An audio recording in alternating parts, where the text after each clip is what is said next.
Supreme court पहुंचा जानलेवा cough syrup का मामला। रिटायर्ड जज की निगरानी में सिरप से हुई मौतों की सीबीआई जांच की मांग। कंपनी का लाइसेंस रद्द करने की अर्जी।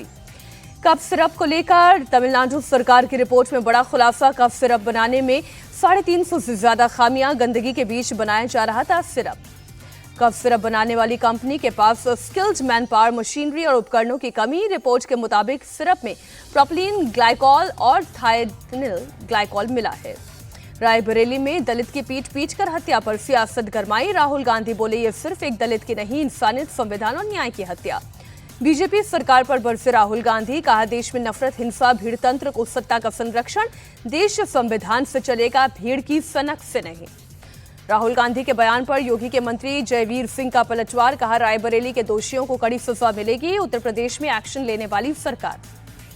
आम आदमी पार्टी के राष्ट्रीय संयोजक अरविंद केजरीवाल को मिला नया बंगला। केंद्र सरकार ने 95 लोधी एस्टेट का टाइप 7 बंगला अलॉट किया। कल नवी मुंबई एयरपोर्ट का उद्घाटन करेंगे प्रधानमंत्री। मुंबई मेट्रो लाइन 3 का अंतिम चरण भी शुरू होगा। मुंबई वन मोबाइल ऐप भी लॉन्च करेंगे पीएम। प्रधानमंत्री मोदी ने शेयर की 24 साल पुराने शपथ ग्रहण की तस्वीर। लिखा, आज ही के दिन पहली बार गुजरात के मुख्यमंत्री के रूप में शपथ ली थी। अभिनेत्री शिल्पा शेट्टी से मुंबई आर्थिक अपराध शाखा की पूछताछ। 60 करोड़ के कथित धोखाधड़ी मामले में करीब 4.5 घंटे तक सवाल जवाब।